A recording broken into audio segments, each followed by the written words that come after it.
उसको मालूम था कि अब धीरे धीरे लोग पहचानने लगे हैं, जमीयत उलेमा के आंदोलन को पहचानने लगे हैं और उनके द्वारा किए गए कार्यक्रमों को पहचानने लगे हैं। मोदी की तारीफ करने के बाद उनको दारुल उलूम देवबंद छोड़ना पड़ा था। उनको दारुल उलूम देवबंद में घुसने नहीं दिया गया था। जनता दल यू कहने के लिए कहा जाता है कि मुस्लिम उनके साथ हैं, आज तक किशनगंज की सीट नहीं जीत पाई है। जो वक्फ कानून है, इस वक्फ कानून के शिकार जो हैं वो सभी वर्ग के लोग हैं। नमस्कार, मैं विनोद कुमार शुक्ला, अड्डा पर आपका स्वागत है। दिल्ली में आज जमीयत उलेमा हिंद ने एक कार्यक्रम का आयोजन किया इंदिरा गांधी इंडोर स्टेडियम में। उस कार्यक्रम का नाम था भारतीय संविधान सुरक्षा सम्मेलन। अब इस कार्यक्रम में जो विषय था, भारतीय संविधान को बचाने के लिए ऐसा दावा किया जा रहा है, ऐसा दावा किया गया कि इसमें भारतीय संविधान को बचाने के लिए एक मुहिम, एक आवाज़ उठाई गई और चर्चा हुई वक्फ को लेकर के। वक्फ को लेकर के इस तरह की बातें हुई कि चाहे वो अरशद मदनी साहब ने बात कही हो या और अन्य नेताओं ने, सबका यही सब कहने की ये कोशिश कर रहे थे कि वक्फ आंदोलन या वक्फ जो बिल नया संसद में है, जिस पर जेपीसी पर अभी चर्चा चल रही है, वो मुसलमानों को वक्फ से उनकी छीन ली जाएगी और उनके मस्जिद और मदरसे और बाकी सबके अस्तित्व खतरे में पड़ जाएगा। जबकि जो वक्फ कानून लाया गया है उसके पीछे का तर्क ये है कि जो वक्फ कानून है, जो वक्फ जो प्रोविज़न्स हैं भारत में, वो रियल इस्टेट का बड़ा धंधा बन गए हैं और गलत तरीके से वक्फ की प्रॉपर्टीज़, सामान्य लोगों की सरकारी ज़मीन को वक्फ प्रॉपर्टीज़ रैंडम तरीके से घोषित की जा रही है। और किसी भी प्रॉपर्टी को 1500 साल पुराना मंदिर, 500 साल पुराने गांव, किसानों की ज़मीन, सरकारी भवन, यहाँ तक कि संसद भवन तक पर वक्फ प्रॉपर्टी होने का दावा किया है। ये है, इन सब को स्ट्रीमलाइन करने के लिए वक्फ कानून लाया गया है। लेकिन सबसे ज़्यादा जो विरोध है वो वक्फ के इस प्रोविज़न को लेकर के है कि वक्फ बाय यूज़र को सरकार कैसे ख़त्म कर सकती है। जो सबसे ख़तरनाक वक्फ का प्रोविज़न है अभी जो प्रिवेलिंग लॉ है, उसमें किसी भी वक्फ प्रॉपर्टी को आप इस्तेमाल कर रहे हैं, आप उसमें मस्जिद अगर आपने अनैतिक तरीके से, इल्लीगल तरीके से बना दी, कोई मज़ार इल्लीगल तरीके से बना दी गई, तो वो चाहे प्राइवेट ज़मीन हो, सरकारी ज़मीन हो, कृषि की ज़मीन हो, गांव हो, मंदिर हो, गुरुद्वारे हों, सरकारी भवन हो, इन सब पर लगातार वक्फ के द्वारा दावे एक के बाद एक किए जा रहे हैं। और अभी तो कर्नाटक में जिस तरह से एक पूरे गांव की सैकड़ों एकड़ ज़मीन को वक्फ ने अपना बता दिया था, उसको लेकर के वहाँ पर लोग काफ़ी उद्वेलित हैं। अब इसके अलावा बात करते हैं जो जमीयत उलेमा हिंद का आज का कार्यक्रम था, और उन्होंने जिस तरह से अपने कार्यक्रम को संविधान से जोड़ने की कोशिश की कि ये संविधान बचाने की मुहिम है और उसमें वक्त की बात की गई।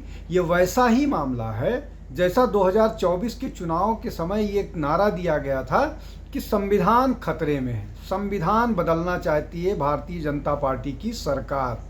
नरेंद्र मोदी बाबा साहब अम्बेडकर का संविधान बदलना चाह रहे हैं। ऐसा ही ऐसा ही झूठा नारा जब ये बोला गया था कि मोदी की सरकार आरक्षण खत्म करना चाह रही, ये वैसा ही नारा है जब आप वक्त की बात कर रहे हैं और ये कह रहे हैं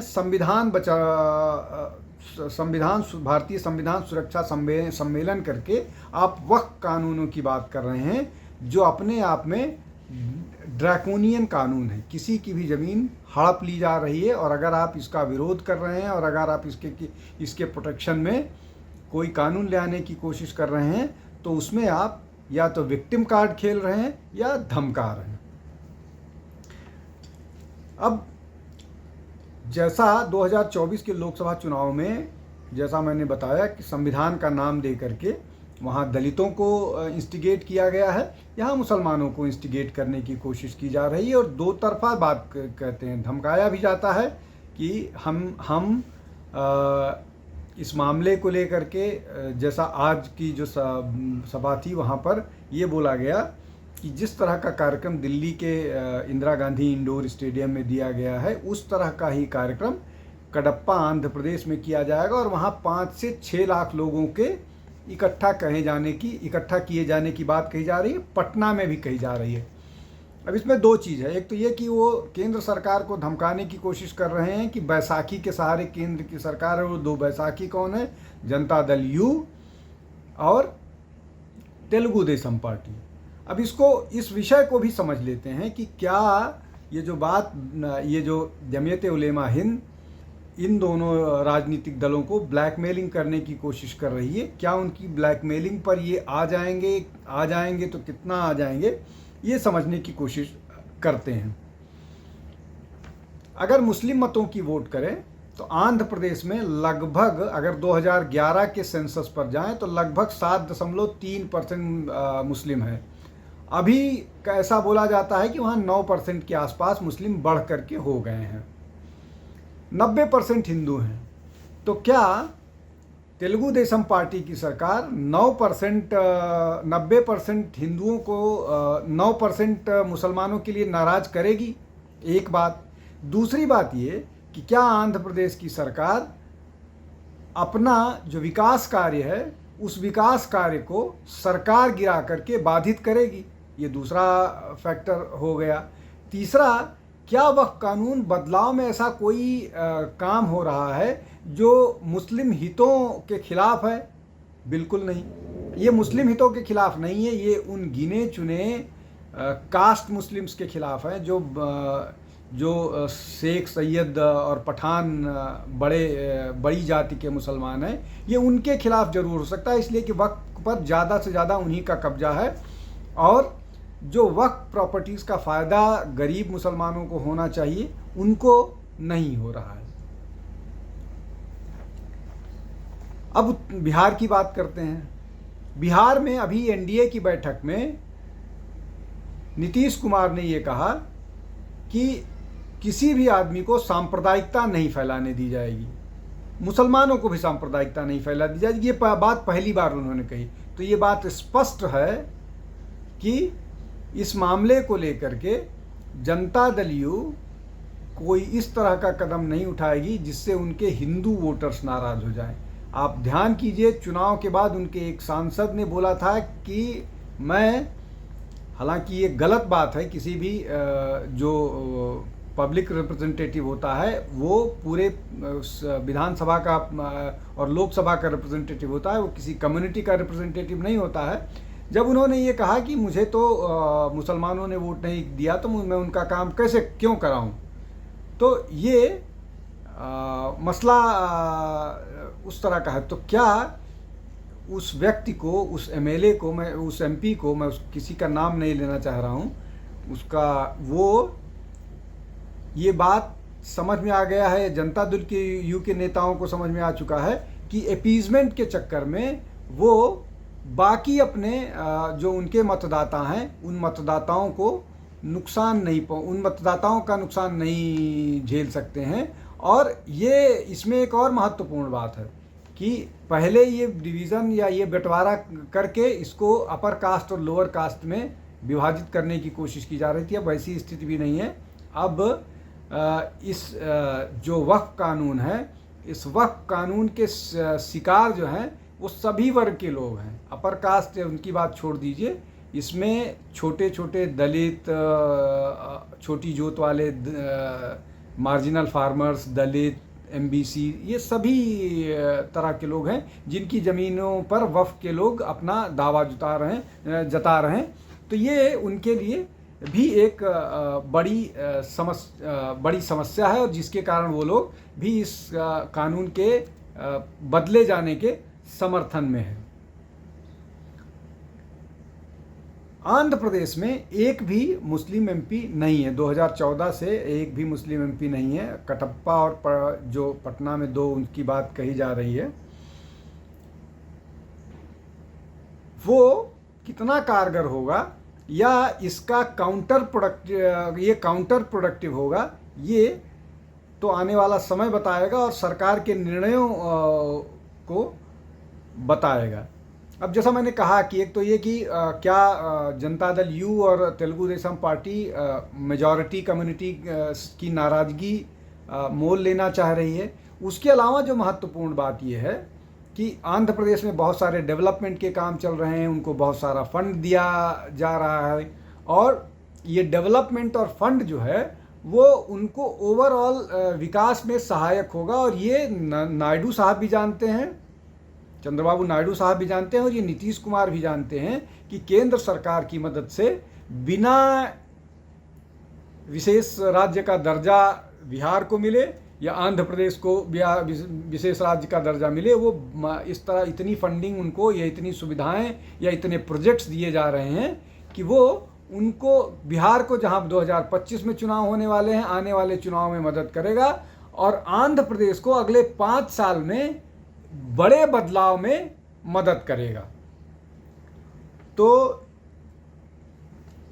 क्या ये जो ब्लैकमेलिंग हो रही है जमीयत उलेमा हिंद के द्वारा, क्या उस ब्लैकमेलिंग का जवाब ये इस तरह से, इसके लिए इस तरह से तैयार हैं? मतलब वो इस ब्लैकमेलिंग को फॉरगो करने के लिए तैयार हैं? मुझे लगता है कि वो पूरी तरह से मन बना चुके हैं। और एक महत्वपूर्ण बात ये है, सारे सपोर्ट और सारे उसकी बात जनता दल यू कहने के लिए कहा जाता है कि मुस्लिम उनके साथ हैं, आज तक किशनगंज की सीट नहीं जीत पाई है। बीजेपी के साथ अलायंस होने का मतलब, बीजेपी तो फिर भी एक बार जीत चुकी है, और बीजेपी फिर भी इस तरह की सीटों पर 2 बार, चाहे रामपुर की सीट हो उत्तर प्रदेश में या बिहार की। खैर, वापस उसी मसले पर रहते हैं। जमीयत उलेमा के हिंद के ही एक इश्तियाक साहब हुआ करते थे, इश्तियाक अहमद। उनका ये दावा था कि विभाजन के बाद नेहरू जी का ये दावा था कि वो जो मुस्लिम पर्सनल लॉ है वो उसमें कोई बदलाव नहीं करेंगे, और इसी शर्त पर जो मुस्लिम समुदाय है उसने कांग्रेस को या विभाजन को या इन बाकी सब चीज़ों को समर्थन करने का निर्णय लिया था। क्या सेक्युलर कंट्री में, क्या धर्मनिरपेक्ष देश में, सेक्युलर कंट्री में पर्सनल लॉ को समर्थन करना या पर्सनल लॉ का होना संवैधानिक है? संविधान किस तरह से इजाज़त देता है कि किसी भी देश में पर्सनल लॉ होना चाहिए? जब हिंदू लॉ नहीं है, हिंदू लॉ सेक्युलर हो गए हैं, तो मुस्लिम लॉ कैसे हो सके? ये बेसिकली अपीजमेंट और ब्लैकमेलिंग है, जिस पर जमीयत उलेमा हिंद अपनी बात हमेशा से कहती रही है। जमीयत उलेमा हिंद से जुड़ा हुआ एक संगठन है जो जहाँ इस्लामिक शिक्षा दी जाती है। वहाँ पर एक पुराने शिक्षक हुआ करते थे जो जो अरशद मदनी के रिश्तेदार भी हैं। उनका नाम है गुलाम मोहम्मद बुस्तानवी।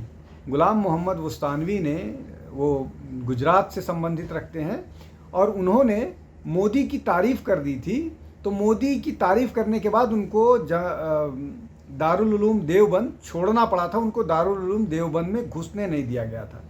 तो क्या ये जो सारी की सारी मुहिम है, ये इसका मोदी को हटाना या मोदी के खिलाफ पूरे के पूरे अभियान या प्रोजेक्ट के तहत किया जा रहा है, और इसको नाम दिया जा रहा है संविधान बचाने का? अभी जो बुस्तानवी साहब हैं, बुस्तानवी साहब 2018 में उन पर 2017-18 में उन पर वक्फ में मतलब वक्फ में गैर कानूनी उसके कारण से उनको वक्फ बोर्ड से हटाया गया था और वो वहाँ पर फ्रॉड का उन पर आरोप लगा हुआ था। इस तरह के आरोप की बात है बुस्तानवी साहब। तो क्या ये सारा का सारा जो है वो वक्फ ज़मीनों पर कब्जा जमा के रखने की मुहिम के तहत किया जा रहा है? अब वक्फ को लेकर के और बहुत सारे प्रतिनिधि हैं मुस्लिम समुदाय से जो वक्फ पर जो जेपीसी बनी है उसको उन्होंने अपनी रिपोर्ट दी है। इस मामले में फैयाज़ अहमद फैज़ी जो पसमानदा एक्टिविस्ट हैं उन्होंने मुझे अपनी बातचीत के दौरान बताया था कि जहाँ पर उनका पैतृक वो है वहाँ पर जो दफनाने के लिए जो कब्रिस्तान है वो कब्रिस्तान की ज़मीन जो है वो हिंदुओं द्वारा वक्फ की गई है। तो और अब उसके कागजात भी उनको सौंपे जा रहे हैं, लेकिन ये बाकी सारे मामले में कागज देने के उससे घबरा रहे हैं। जहाँ पर लीगल तरीके से दिया जा रहा है और जो हिंदुओं ने वक्फ किया है वो ये फैज़ी साहब का कहना है कि उनके पास वो उस कागज़ को भी अब सिक्योर कर रहे हैं। वो ज़मीन जिसके नाम पर है उससे कागज़ लेकर के वक्फ के नाम या कब्रिस्तान के नाम किए जाने की कोशिश की जा रही है। अब इसमें एक और महत्वपूर्ण बात यह है, जमीयत उलेमा के सम्मेलन में ये चर्चा में आया कि जो बिल्डिंगें 400 साल पुरानी हैं, 500 साल पुरानी हैं, उनमें कागज क्या बोलते हैं कहाँ से हमारे पास आएगा, मतलब कागज नहीं दिखा पाएंगे, इस तरह की बात कही जा रही है कि उनके पास उसका कागज नहीं होगा। तो लेकिन ये जो कागज ना दिखाए जाने की बात है, तो जिन ज़मीनों के पास कागज नहीं है उन ज़मीनों पर अवैध कब्जे ही हैं। वक्फ का एक अपना कानून है, उस कानून के तहत उसको फॉलो करना पड़ेगा, उसको मानना पड़ेगा। ये संवैधानिक तरीका है, जिस संवैधानिक तरीके से इस बिल को संसद में ले आया गया है। अब जो इसमें एक और महत्वपूर्ण बात है जिसको समझने की ज़रूरत है कि क्या इस पूरे मुहिम को संविधान का नाम दे करके, संविधान की बात करके ज़मीन पर कब्जा करने के लिए, वो भी ज़मीन पर कब्जा करने के लिए गिने चुने लोगों के द्वारा चलाया गया मुहिम है। और आज जिस तरह से कार्यक्रम किया गया इंदिरा गांधी इंडोर स्टेडियम में, वहाँ पर इतनी भीड़ नहीं इकट्ठा हो सकती है कि वो एक बड़ा मजमा दिखे, इसलिए उसको एक बंद उसमें किया गया।